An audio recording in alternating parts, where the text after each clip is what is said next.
Then There's California, a podcast featuring members of the California State Senate Democratic Caucus in conversation about their lives, legislative priorities, policies, and other related issues that help make California exceptional. From the state capitol in Sacramento, I'm Brian Green. The city of Kingsburg, California, is a small community of just a little more than 12,000 residents, located in the heart of the Central Valley in Fresno County, about a half-hour's drive south of the city of Fresno. Kingsburg, like much of the rest of the Central Valley, is ag country, and Kingsburg specifically is raisin country, with the Sun-Made Raisin Factory located just a few miles outside of town. Kingsburg was settled in the late 1800s by Swedish immigrants, and remnants of this history are still present within its boundaries and general population. But here in 2021, at least a third of Kingsburg's residents identify as Latino. And there's also a small but growing LGBTQ identifying community in the city as well, calling Kingsburg their home and already making a mark in local government and public leadership. And so, Kingsburg, as is happening in other parts of California's Central Valley and some other cities to the north and south, as the state's population diversifies in ethnicity and personal orientation, is having to reckon with its own municipal, social, and cultural growing pains. A perfect example of the struggle for proud assertion of diverse community presence in the face of those who are threatened by the symbolism and reality of that diversity occurred during a May meeting of the Kingsburg City Council. Jewel Hurtado, a young member of the City Council and a member of the town's LGBTQ+ community, brought up a proposal before the Council on May 19th to have Kingsburg officially recognize this past month, June, as Pride Month and have the Rainbow Pride flag flown above City Hall. What could have or should have been a simple, assumingly non-controversial vote on a simple Pride Month resolution was met with intense, sometimes caustic opposition from conservative crowds outside City Hall and testifying on the phone. At the end of 4 hours of emotional debate, the flag and Pride Month proclamation died that night during council session without receiving the formal support it needed to make it a reality.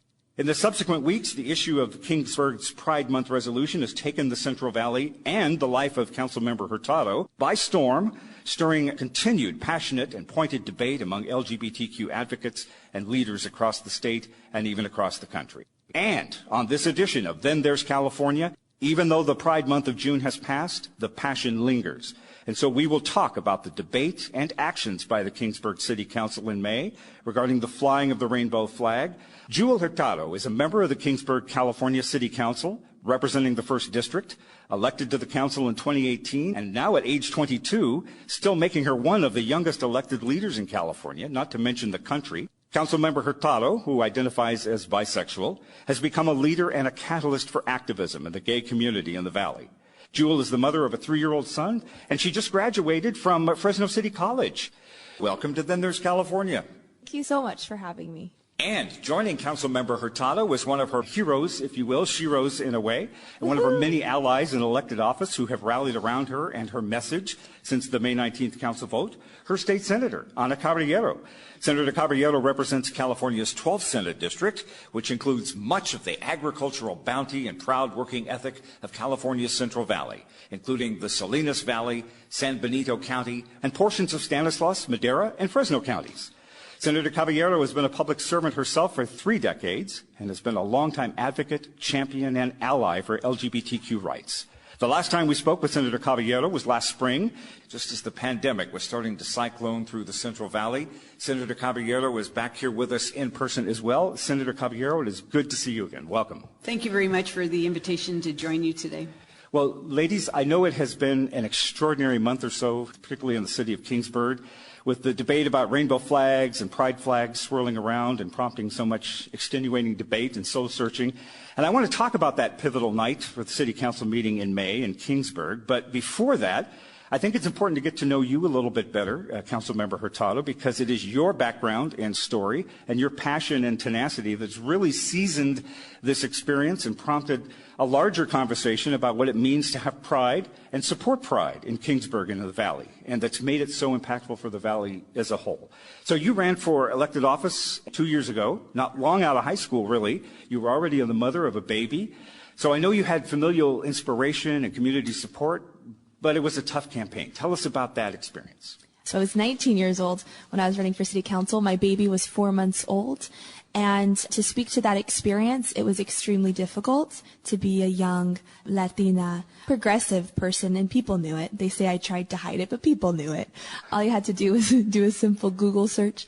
And I ran to represent my side of town and to just really increase accessibility and communication with everybody in my constituency.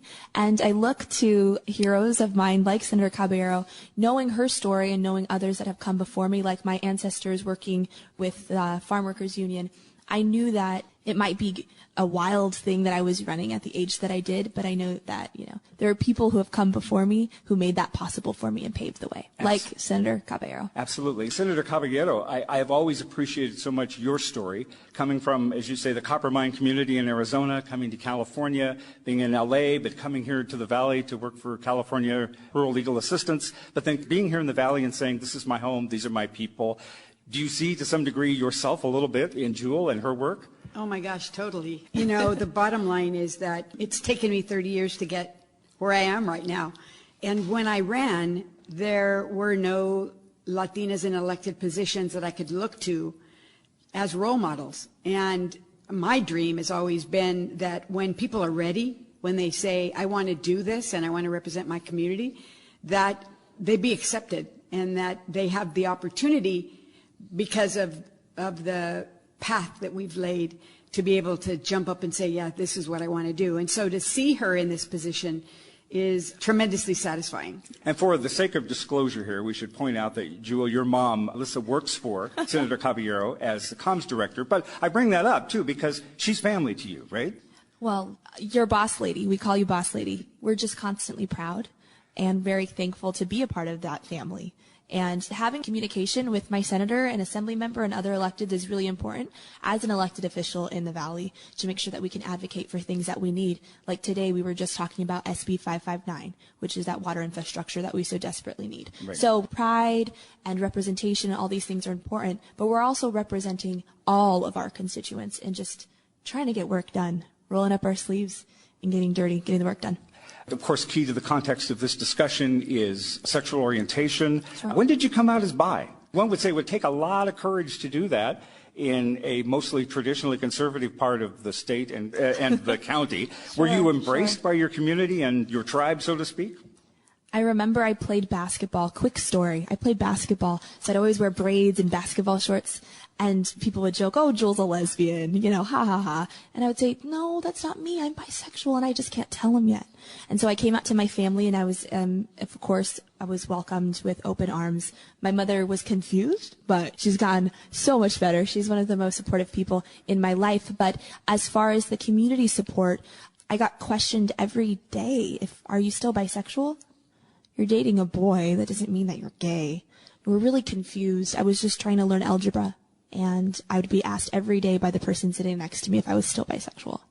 And so, yeah, it was really, really frustrating. And while I can be seen as straight passing, right, because I can date somebody who identifies as a man, that just means it's so much more hard for people who are gay or lesbian or especially trans to stand up for a lot of transgender youth in my school.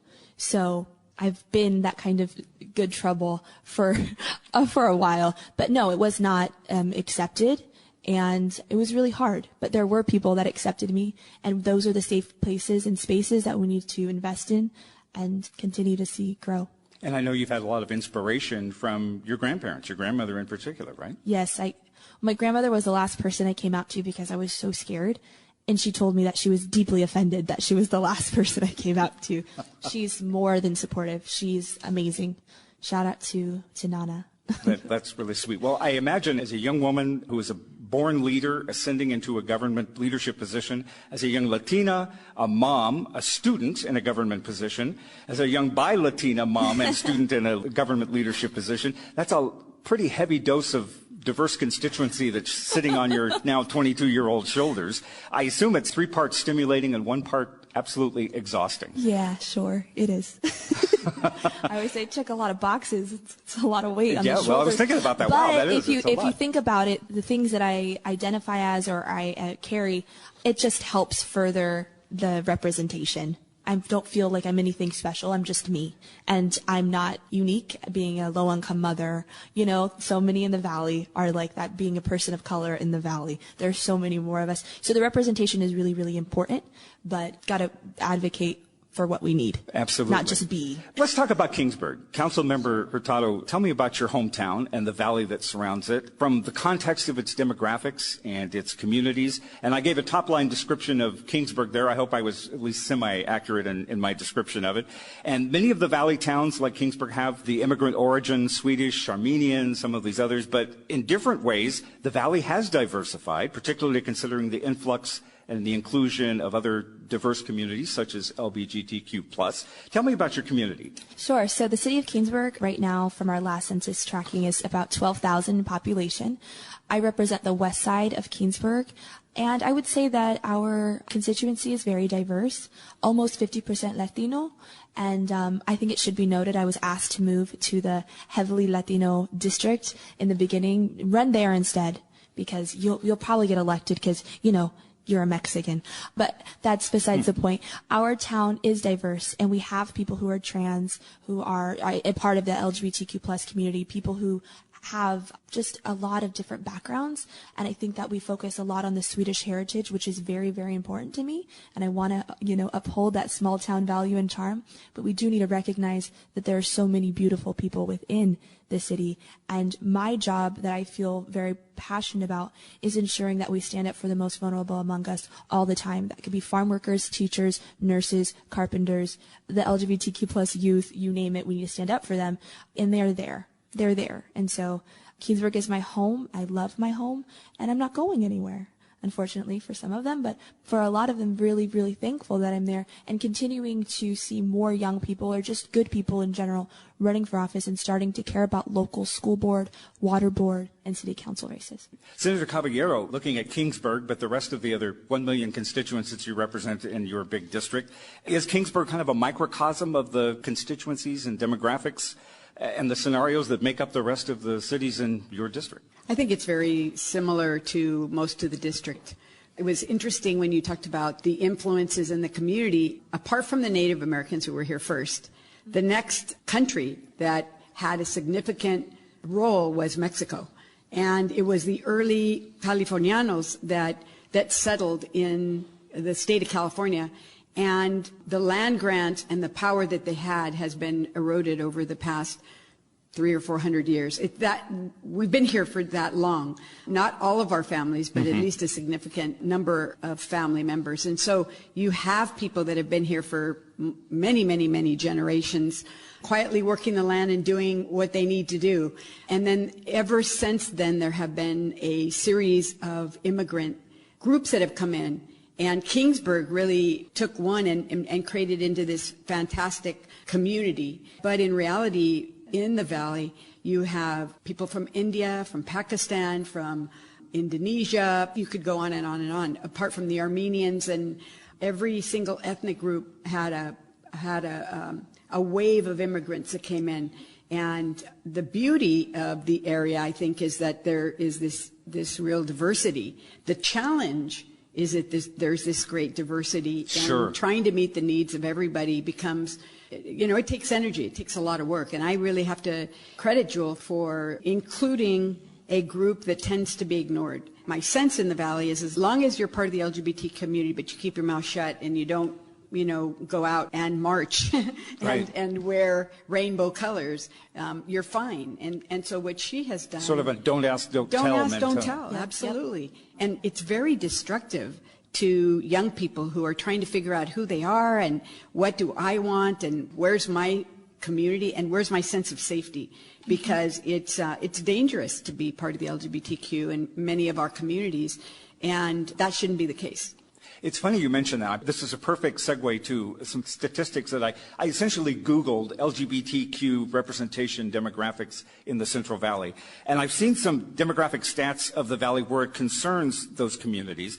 And they called it the LGBTQ divide, saying that as a whole, LGBTQ identifying populations in California are doing better than the national estimates on indicators such as societal acceptance, educational attainment, income, except in the Central Valley, where they noted a vulnerability of these communities. And this is a study was from the Williams Institute. This was back about 2015, 2016, showed the lowest level of acceptance for LGBTQ persons in the state, in the Valley, about 40%, the lowest level of college completion, and that more than a third of the LGBTQ population in the Valley earning less than $24,000 annually, with worse impacts on the LGBTQ females who come out in the community.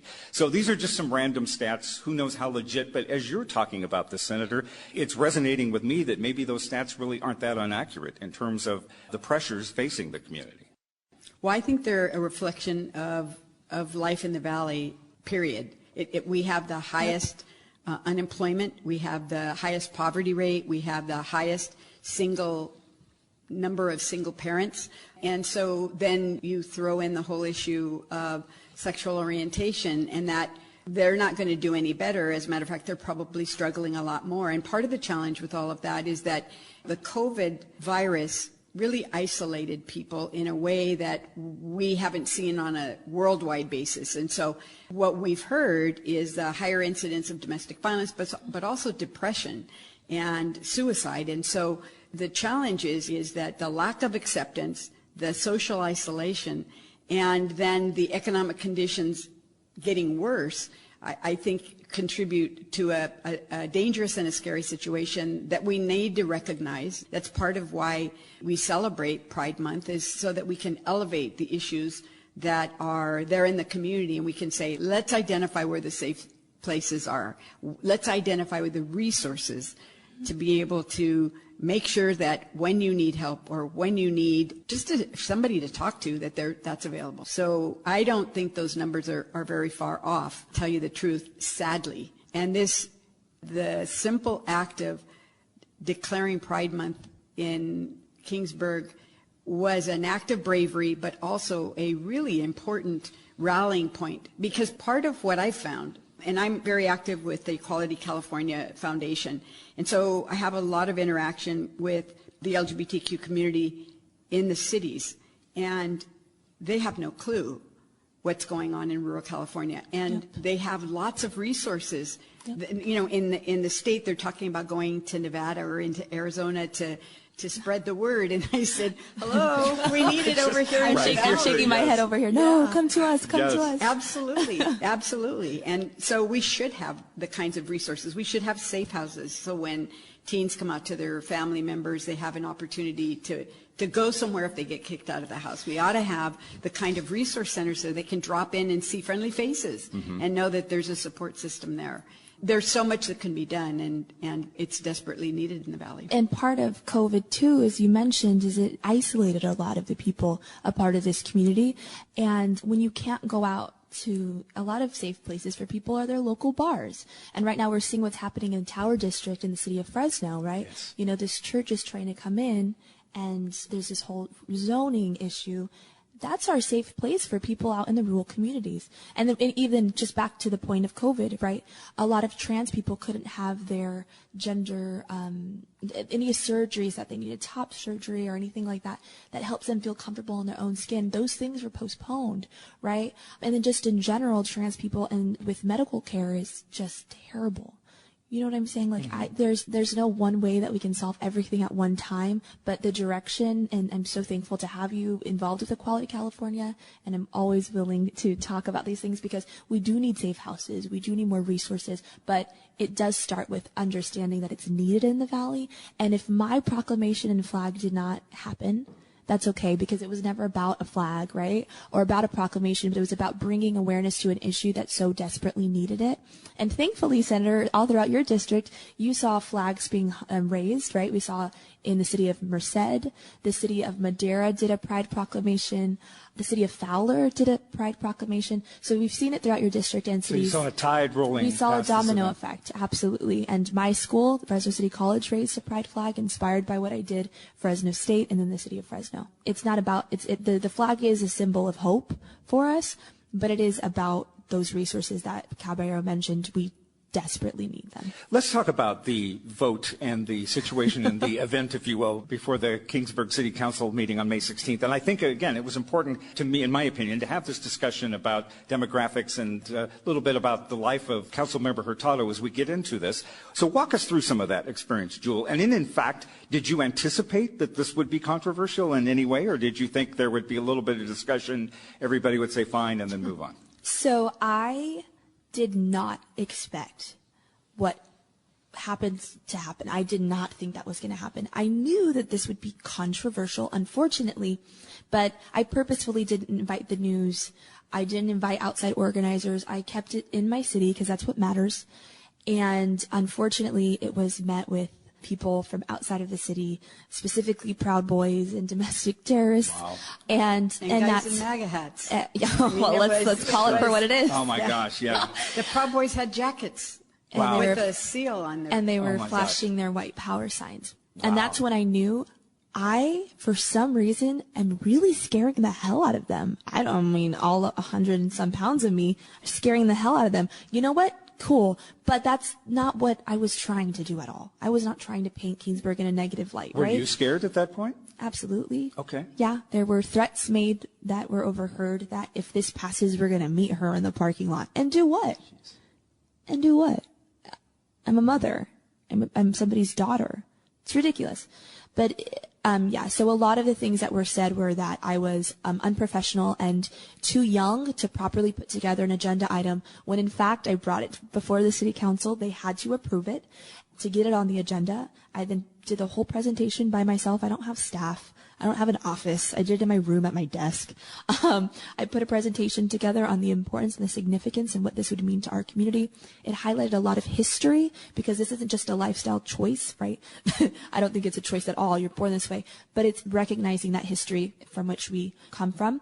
And yeah, unfortunately it didn't get a second and it didn't go to a vote, but that 4 hours of public comment, I really think opened a lot of people's eyes to what we're experiencing in our small towns. And the few people that were able to stand up in support of it were extremely brave. And I'll never forget them for I'm glad to for know as long that as I live. in the midst of all of the controversy and hate and threats, there was the bravery Beauty and the compassion. and love. Were you disappointed? And I'm not asking you to call anybody out here, but were you disappointed in the stance and actions of some of your fellow council members and other elected officials?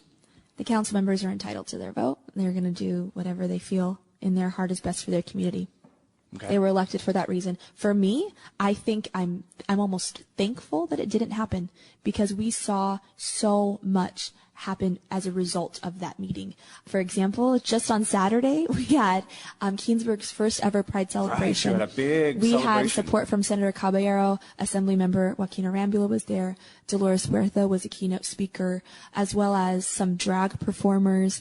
It was huge for Kingsburg. And also huge. There were 200 to 300 people there for Kingsburg's first ever Pride celebration. That's pretty awesome. We gave out Sylvia Rivera Bravery Awards to some of the people who attended the council meeting in support. And I now have a Marsha P. Johnson scholarship that will go to a KHS alum. Wow, that's wonderful. So I know there's a lot of ugliness and a negative that we can look at, but that's not me. If people know me, they know. Even though somebody told me they'd write me a check to get the hell out of Kingsburg, I said, you know what, I'll stay and donate that money towards the resources and things that we're trying to do. That's wonderful to hear. Senator Caballero, as I mentioned in the opening, you have been a longtime champion, as you've said, for LGBTQ rights in California, not just in the Valley. You, I think, are a member of the board of Equality California. Is that right? So when you heard about what was going on at the Kingsburg Council meeting, and considering Jewel and her family as your family in many ways, what did you do, or what could you do, really, at that point? Well, I was angry. And I was angry because I take very seriously those threats to do harm to elected officials. The attack on the U.S. Capitol is a real good example of something getting out of control. Yes. And having a really bad impact on people who are trying to defend our democracy. And the incident of the Representative Gabby Gifford that was shot for her advocacy on behalf of the community. The former congressman. The former congresswoman. Yeah, that's right. To me, that was a really scary incident because I don't know how many times I've gone to town hall meetings and you walk in and you expect that people are going to treat you with respect, at least, even if you disagree with their Yes. politics, right?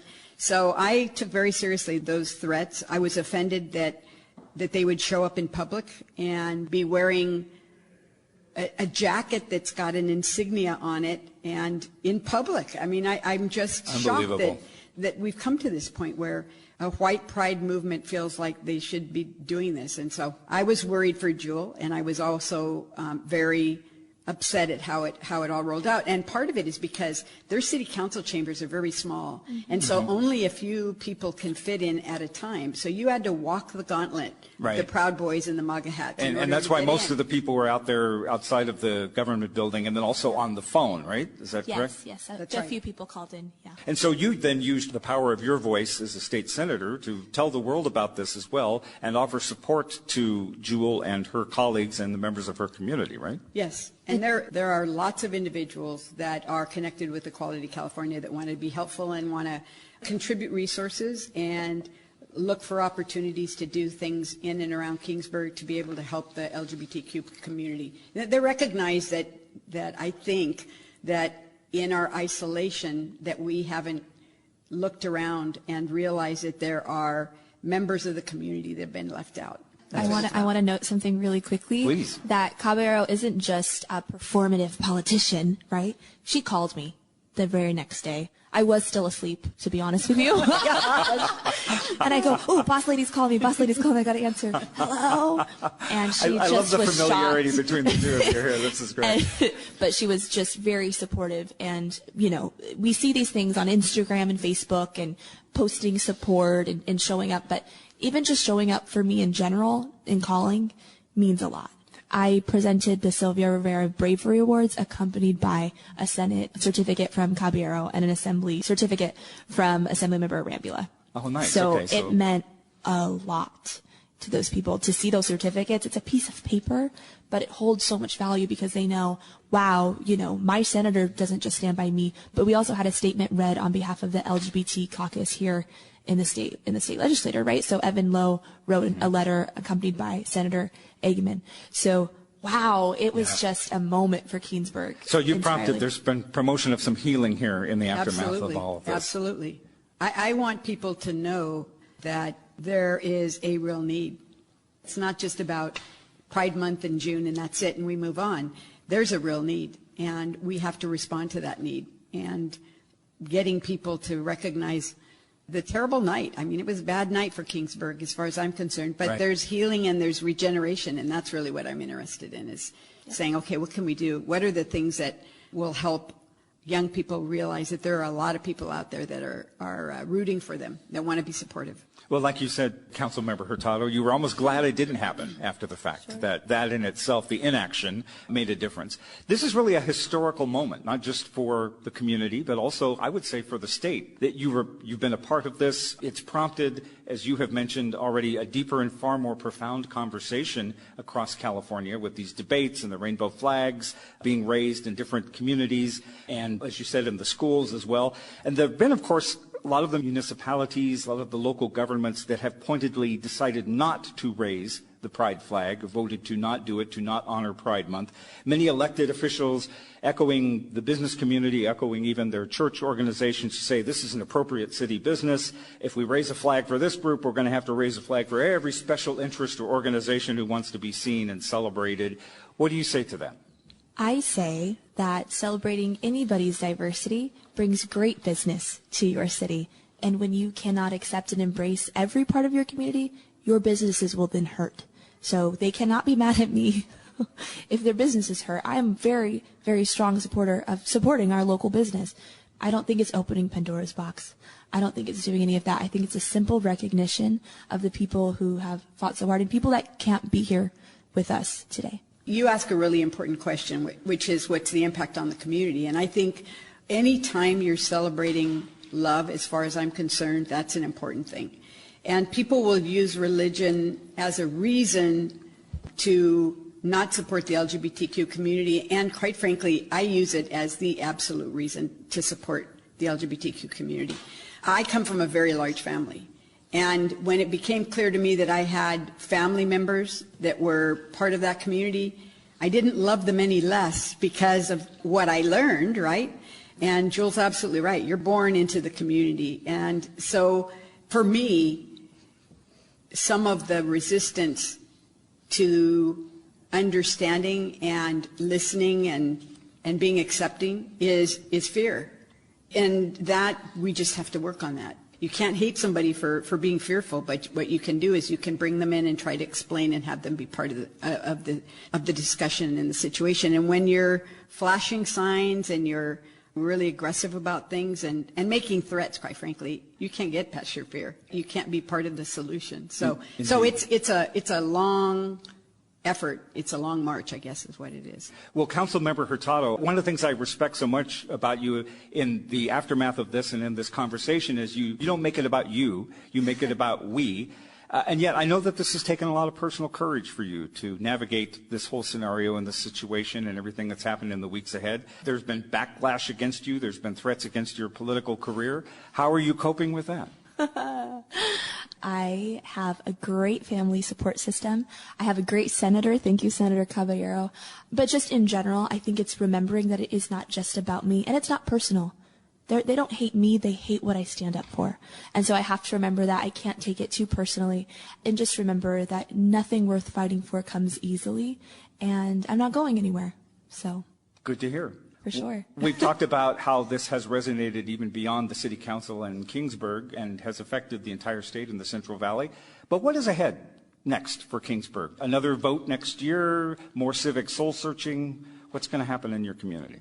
I think we are seeing more people be civically engaged at the local government level than ever before in my city. People are watching what I'm doing now and want to know what I'm supporting and want to see how I'm voting and want to know where I'm spending my time.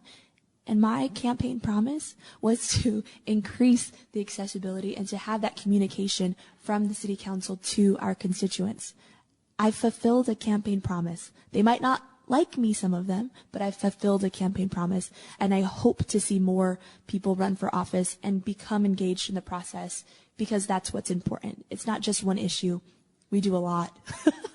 So, what's ahead for you, Councilmember Hurtado? You just graduated from Fresno City College. Congratulations. And so what's next is that I'm going to CSU Bakersfield. Thank you for the question.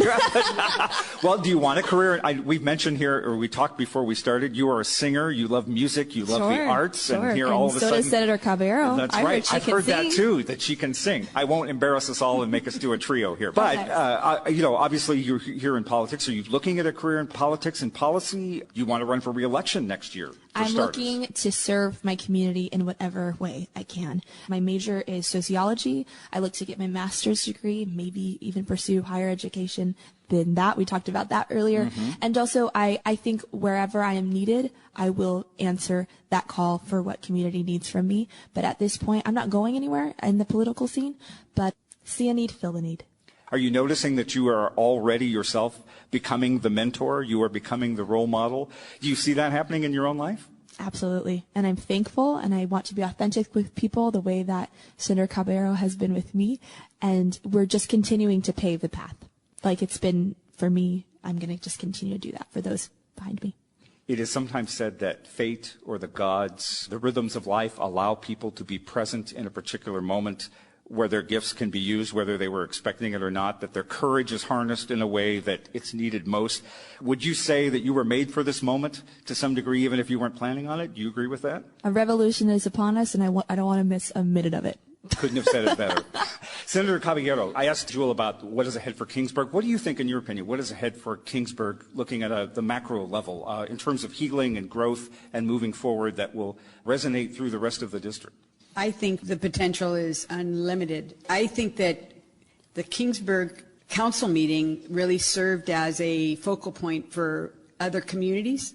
I know that Joel has heard from other city council members in other cities who were very inspired by what happened, who were a little bit offended by what happened, and who decided to take action. And so that's really incredibly important. And we have more work to do all over the district. There were some communities, some counties that didn't fly the flag, and some cities as well.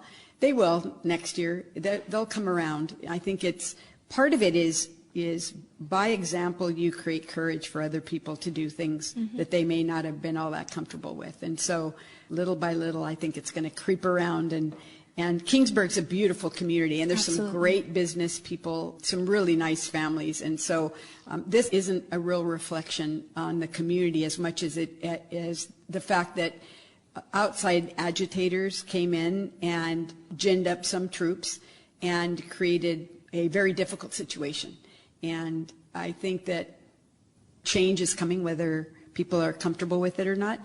And it's much needed change. And quite frankly, I think the biggest difference it's going to make is the young people in the community that really needed a champion, and they got it. And so they're feeling a lot more safe and secure in their community than they would have felt before. So I think there's changes coming. That's wonderful. Good trouble. Changes are coming. I think I sense the positivity from Senator Caballero is contagious, correct? Absolutely. Absolutely. Thank you both very much for your candid perspectives and your responses. Senator Caballero, I am grateful for your input in this and being a shiro to Councilmember Hurtado and for being part of this conversation. It's great to have you as part of the... It's been a pleasure. Yeah, it's definitely been a pleasure here. Councilmember Hurtado, thank you so much for driving clear up from the valley today to be I slept part on of the way here. My mom drove me. Well, to be part of our humble little podcast, and I hope the fruit of this dialogue has been worth the time and the gas it took. So I wish you good luck with everything that is ahead for your future and the future of Kingsburg. And, if you ever want to come back and talk about things going on in the valley. I have to be a senator first. Well, I was going to say, just come on up, grab Senator Caballero, and we'll do another podcast. So thank you so much for having me. I appreciate it. Thank you. Councilmember Jewel Hurtado and State Senator Ana Caballero. And that is a wrap for this edition of Then There's California. It's a production of the California State Senate Democratic Caucus with technical assistance and great ideas and support from Martin Ashley, Bob Brulte, Brian Shadden, and Rainier Sabiniano, Gunjan Patel, McLeana Woods, Lisa Murphy, Valeria Hernandez, and the graphic artistry of Tim Davis. On behalf of Jewel Hurtado, Councilmember 1st District of the City of Kingsburg, California, and Senator Ana Caballero of the 12th Senate District in California Central Valley, I'm Brian Green at the Capitol in Sacramento. Thanks for listening to Then There's California.